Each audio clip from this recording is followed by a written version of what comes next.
Hello दोस्तों, आज से कैंपस प्लेसमेंट के फॉर्म खुल गए हैं उन सभी स्टूडेंट के लिए जिन्होंने नवंबर 2022 में अपना सीए क्लियर किया है। मैं इस वीडियो के थ्रू आपको कैंपस प्लेसमेंट का फॉर्म कैसे भरना है जिससे कि आपकी शॉर्टलिस्टिंग ज़्यादा हो, क्योंकि आपकी जो भी शॉर्टलिस्टिंग है वो किस तरह से आपने फॉर्म भरा है, क्या इन्फॉर्मेशन आपने डाली है, उस पर डिपेंड करती है। तो वो हम डिस्कस करेंगे आपसे। दूसरा, मैंने नवंबर 22 को क्वालिफाइड सीए के लिए टेलीग्राम ग्रुप ऑलरेडी बना दिया है। डिस्क्रिप्शन बॉक्स में और कमेंट में आपको लिंक दे दूंगा, आप उसे ज्वाइन कर लीजिएगा सो डैट आपको सारी इन्फॉर्मेशन वहाँ मिलती रहे, सारे डाउट्स के सॉल्यूशन वहीं मिलते रहे। बाकी आप रजिस्टर कर लीजिए कैंपस प्लेसमेंट के फॉर्म को, एज सुन एज पॉसिबल भर दीजिए दोस्तों। बिकॉज इस साइड में इतना इशू आता है बाद में, जो कि सिर्फ मैं जानता हूँ। बिकॉज हम पिछले 5 साल से मैं इस साइड को देख रहा हूँ, इतना इशू आता है, पेमेंट कट जाती है, सबमिट नहीं होती है। कई बार तो आप लॉग इन नहीं कर पाते, फॉरवर्ड पासवर्ड करने का कोई ऑप्शन नहीं है यहाँ पे। और हर टेक्निकल इशू के लिए आपको आईसीआई को मेल करनी होती है, और जिसका रिस्पॉन्ड लेने में आईसीआई भी काफ़ी टाइम लगा सकता है, और उस वजह से कई लोगों की कैंपस की अपॉर्चुनिटी मिस हो जाती है। कैंपस के बारे में सारे जितने भी आपके डाउट है उसके लिए मैंने एक सेपरेट वीडियो बनाई है, आप उसको ज़रूर रेफर कीजिएगा, चैनल पे अपलोडेड है वो। अभी हम देखते हैं कि कैसे आप फॉर्म भरेंगे सो डैट आपकी ज़्यादा से ज़्यादा शॉर्टलिस्टिंग के चांसेस हो जाएं। इस वीडियो को सभी दोस्तों के साथ शेयर कीजिएगा। यहाँ पे आपको कैंपस में जाना है, फॉर स्टूडेंट करना है, ठीक है। सबसे पहले ना आपको यहाँ पे रजिस्टर हेयर में क्लिक करना है। रजिस्टर हेयर में क्लिक करके आपको नाम वगैरह की डिटेल डालनी है, रजिस्ट्रेशन नंबर डालना है, रोल नंबर आपको वो डालना है जो आपका सीए फाइनल का रिजल्ट है, जिस लेटेस्ट वाला जिससे आपने सीए फाइनल अपना क्लियर किया है।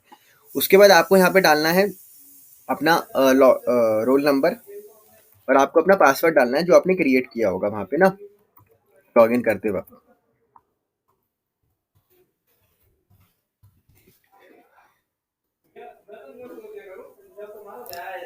लॉग इन होने के बाद आपके सामने आपका डैशबोर्ड आ जाएगा, और डैशबोर्ड में आपको बहुत सारी चीज़ें बताई जाएंगी, तो एक बार आप इसको गो थ्रू कर लीजिएगा। उसके बाद आपको अपना आना है प्रोफाइल वाले टैब में, ठीक है। प्रोफाइल वाले टैब में सबसे पहले आपकी पर्सनल डिटेल्स है। पर्सनल डिटेल में जेंडर आप सिलेक्ट कर देंगे, marital status, date of birth आप सिलेक्ट कर देंगे, एड्रेस आप अपना डाल देंगे जो भी एक्चुअल एड्रेस आपका है। परमानेंट एड्रेस अगर अलग है तो अलग डाल देंगे, वरना यहीं टिक कर देंगे कि परमानेंट और कॉरेस्पॉन्डेंस एड्रेस सेम है। उसके बाद सेव एंड कंटिन्यू क्लिक करेंगे। फर्स्ट तो बड़ा ही सिंपल था, ठीक है।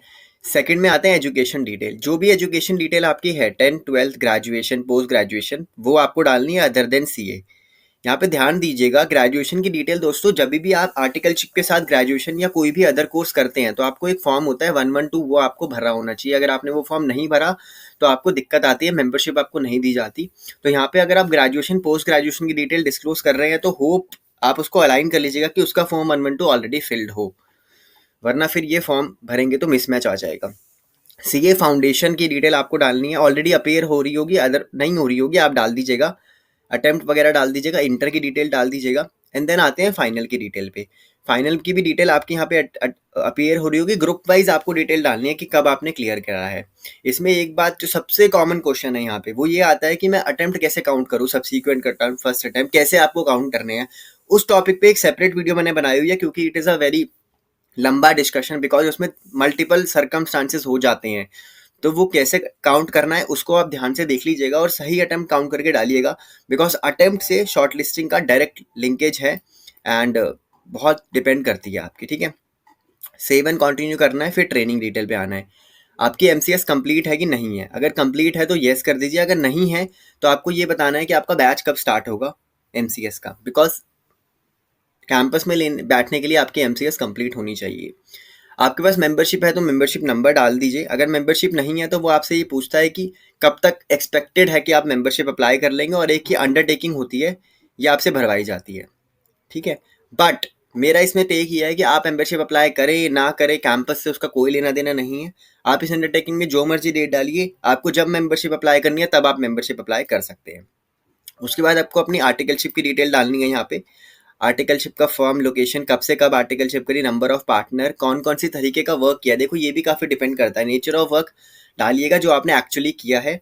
अदर वाले कॉलम को यूज़ करिए, यहाँ पे भरिए। कंपनी नेम प्रॉपर डालिए, बड़े बड़े क्लाइंट जो आपने डील करे हैं वो डालिए, और उसके बाद यहाँ पे इंडस्ट्री, किस इंडस्ट्री के वो कंपनीज थी वो यहाँ पे डालिए। मल्टीपल कंपनी नेम भी आप यहाँ पे डाल सकते हैं, कॉमा का यूज़ कर सकते हैं या स्पेस का यूज़ करके आप यहाँ पे डाल दीजिएगा, ठीक है, कंपनी नेम और इंडस्ट्री नेम। उसके बाद अगर आपने इंडस्ट्रियल ट्रेनिंग की है तो यहाँ पे डाल दीजिए, अदरवाइज छोड़ दीजिए। इसके अंदर इस वाली टैब में जो इशू आता है वो क्या आता है, जब आप articleship more than one places से करते हैं, यानी कि अगर आपका ट्रांसफर केस होता है तो यहाँ पे आपको ऐड करना होता है दूसरी वाली फर्म की डिटेल्स, ठीक है।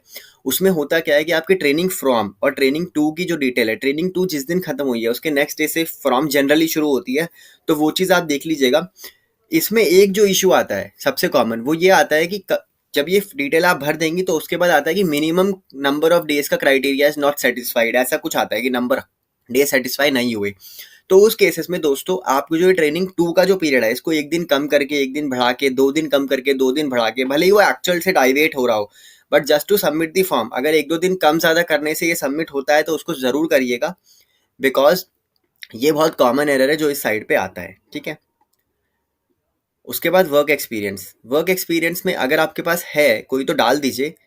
जैसे आपका वर्क एक्सपीरियंस में जो भी आपने चीज़ें करी हैं पोस्ट क्वालिफिकेशन बेसिकली, क्योंकि आर्टिकलशिप आप पहले ही डाल चुके हैं, तो अगर आपने कुछ किया है तो वो आप यहाँ पे डाल सकते हैं। नेम ऑफ ऑर्गेनाइजेशन, डेजिग्नेशन, क्या सैलरी थी, एरिया ऑफ वर्क वगैरह डाल दीजिए, और ये जॉब एरियाज वगैरह जो भी एक्चुअल इन्फॉर्मेशन है वही डालिएगा दोस्तों। मेरा इसमें ये टेक है, ये नहीं कि आपने कुछ ना किया हो, ना आता हो, फिर भी आप डाल रहे हैं, राइट। हॉबीज देखिए, ये भी एक बहुत इंपॉर्टेंट है। यहाँ पे जितनी चीजें हो सके फिल कीजिए दोस्तों। अगर छोटी से छोटी भी कोई स्कॉलरशिप प्राइज मिला है तो यस टिक कीजिए, सो दैट आप जस्टिफाई कर सके। Phone price in debate yes tick कीजिए। बाद में देखो जनरली कोई ये पूछता नहीं है, बट अगर छोटा से छोटा भी आपको याद है कि आप सब्सटैंशिएट कर सकते हैं तो जरूर यस टिक कीजिए। जनरली कोई ये बाद में पूछता नहीं है कि आपने डिबेट में यस टिक किए थे, दिखाओ अपना सर्टिफिकेट। बट फिर भी मेरा ये टेक है कि आपके पास अगर कुछ है प्रूफ तो आप कर दीजिए। और ये एनी अदर वाला है ना, यहाँ पे जरूर फिल कीजिएगा दोस्तों। ये अच्छा इंप्रेशन होता है कि अगर आप कोई और अचीवमेंट अपनी स्पेसिफाई करना चाहते हैं तो यहाँ पे आप स्पेसिफाई कीजिए। उसके बाद अगला कॉलम है हॉबीज का। इसको बहुत बच्चे खाली छोड़ देते हैं, बट इसको भी फिल कीजिए सो दैट पता लगे। और ऐसी हॉबी फिल कीजिएगा जो कि एम्प्लॉयर के लिए बेनिफिशियल हो। डांसिंग सिंगिंग से एम्प्लॉयर को कोई मतलब नहीं है, आपके डांसिंग सिंगिंग से। कोई ऐसी हॉबी जो आपकी जॉब के साथ लिंक हो सके, जो कि बेसिकली आपके कैंपस फॉर्म को सिलेक्ट होने में आपका फायदा करे भाई, राइट। जॉब प्रेफरेंस, यहाँ पे मेरी सजेशन ये है, पोस्टेड एनीवेयर इन इंडिया में यस कीजिए, भले ही आप नहीं जाना चाहते। क्योंकि अगर आप नो कर देंगे तो ये आपकी रिजिडिटी को शो करेगा, बट अगर आप यस करेंगे तो आपकी फ्लेक्सिबिलिटी को शो करेगा। पासपोर्ट की detail, whether transferable job is acceptable, यहाँ पे यस ही टिक कीजिए दोस्तों। क्योंकि अगर आप नो करेंगे तो वही आपकी रिजिडिटी को शो करेगा। भले ही आपको एक्सेप्टेबल ना हो, बट फिर भी आप यस कीजिए। बिकॉज यार एक बार शॉर्ट लिस्टिंग तो आए ना, बाद में आप चूज करना कि आपको जॉब करनी है कि नहीं करनी, बट एटलीस्ट शॉर्ट लिस्टिंग तो ज़्यादा से ज़्यादा आए। Are you ready to be placed outside India, मैं तो कहूँगा इसको भी यस कर दीजिए, ठीक है। उसके बाद मिनिमम सैलरी दोस्तों, मिनिमम सैलरी यहाँ पे 5.5 लाख रुपए लिखी हुई है, बट यहाँ पे ना एक कॉन्ट्राडिक्शन है। जब आप नोटिफिकेशन देखेंगे कैंपस की तो वहाँ पे बिग सेंटर के लिए मिनिमम सैलरी 9 लाख रुपीज़ है और स्मॉल सेंटर के लिए 7.2 लाख रुपीज़। तो मेरे ओपिनियन के अकॉर्डिंग यहाँ पे आप 9 लाख रुपीज़ डाल सकते हैं। अच्छा, यहाँ पे एक चीज़ मैं इंपॉर्टेंटली आपको बताना चाहूँगा कि लेट सपोज कई स्टूडेंट हमें कहते हैं, कई स्टूडेंट यहाँ पे 15 लाख 20 लाख ज़्यादा अमाउंट डाल देते हैं। उन्हें ये लगता है यहाँ ज़्यादा डालने से ज़्यादा पैसे मिलेंगे। ज़्यादा डालने का हमेशा नुकसान ही होता है। बिकॉज लेट सपोज कोई कंपनी है जो 12 लाख ऑफर करना चाहती है, और अगर यहाँ पे आपने 9 लाख रुपीज़ डाले हैं और वो आपको शॉर्टलिस्ट कर दिया है, इसका मतलब ये नहीं कि वो आपको 9 लाख रुपीज़ देगी। उसका स्टैंडर्ड पैकेज है, उसको सबको 12 देना है, चाहे आप यहाँ पे 9 फिक्स डालो या 15 डालो। बट अगर आपने यहाँ पे 15 डाल दिए तो मे बी वो कंपनी आपको शॉर्टलिस्ट ही ना करे, बिकॉज वो सोचे कि इसकी तो एक्सपेक्टेशन ही ज़्यादा है, तो हम क्यों इनको 15 में शॉर्टलिस्ट करें। बट 9 में आपको सारी कंपनी शॉर्टलिस्ट करेंगे जो 9 से कम भी दे रही होंगी और 9 से ज़्यादा भी दे रही होंगी।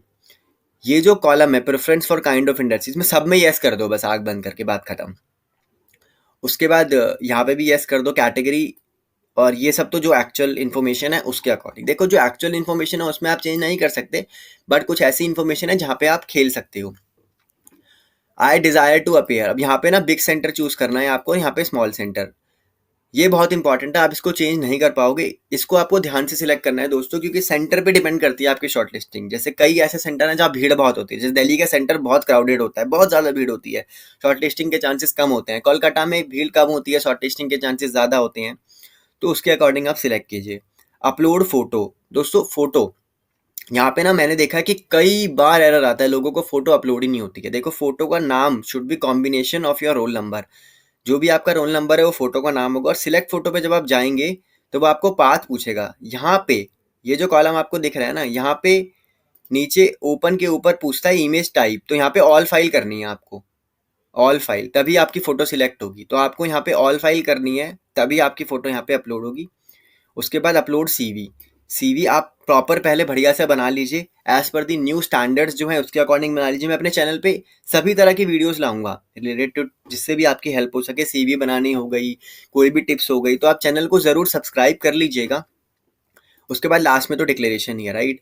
तो दोस्तों, फॉर्म को ध्यान से फिल करिए। अगर किसी कॉलम में आपको डाउट आता है तो आप कमेंट बॉक्स में या टेलीग्राम ग्रुप में पूछ लीजिए। वहाँ पे बहुत सारे ऑलरेडी चार्टर्ड अकाउंटेंट आ चुके हैं जो कि रेगुलर बेसिस पे अपनी क्वेरी डिस्कस कर रहे हैं। और फॉर्म को जल्दी फिल करिएगा, बट हरी में नहीं। जल्दी मतलब लास्ट डेट आने से पहले पहले फिल कर लीजिएगा, बट ये नहीं कि फटाफट फटाफट गलती कर दी। इसमें एक इशू और आता है फॉर्म में, कई बार आप पेमेंट करते हैं, पेमेंट आपकी कट जाती है और उसके बाद लॉगिन करने के बाद आपको फिर से ये प्रोफाइल में जाने के बाद ये पूरी टैब्स आ रही हैं। डैट मीन्स आपका फॉर्म सबमिट नहीं हुआ। उस केस में आपको 24 आवर्स वेट करना है। अपने सिस्टम में भी चेंज कर सकते हो, इनकॉग्निटो मोड वगैरह में आके दोबारा लॉगिन करके देखिए। अगर फिर से ये टैब्स आ रही हैं, डेट मीन्स आपका फॉर्म सबमिट नहीं हुआ, आप दोबारा पेमेंट कर दीजिए, इरिस्पेक्टिव ऑफ द फैक्ट कि आप पेमेंट कर चुके हैं। पहले वाली पेमेंट के लिए आईसीआई को मेल कर दीजिए, वो रिफंड आ जाएगी। बट नई पेमेंट करके इंश्योर कर लीजिए कि आपका फॉर्म सबमिट हो जाए, भले ही आपको 2-3 बार पेमेंट करनी पड़े तो कोई दिक्कत नहीं है। बट जब तक ये प्रोफाइल वाली ऐसे टैब्स आ रही हैं, जब तक आपका फॉर्म सबमिट नहीं हुआ, जिस दिन यहाँ पे प्रोफाइल में क्लिक करके यहाँ लिखा जाता है click here to view your profile ऐसे, और ये एडिट करने का ऑप्शन खत्म हो जाएंगे, डेट मीन्स आपका फॉर्म सबमिट हो गया। तो ये एक सिंपल सी वीडियो थी दोस्तों। अच्छी तरह फॉर्म को फिल कर लीजिए, टेलीग्राम चैनल को हमारे ज्वाइन कर लीजिए, ग्रुप को, और वीडियो को ज़रूर शेयर और चैनल को सब्सक्राइब जरूर कीजिए। आप सभी को आपकी जर्नी के लिए ऑल दी बेस्ट दोस्तों। Bye bye.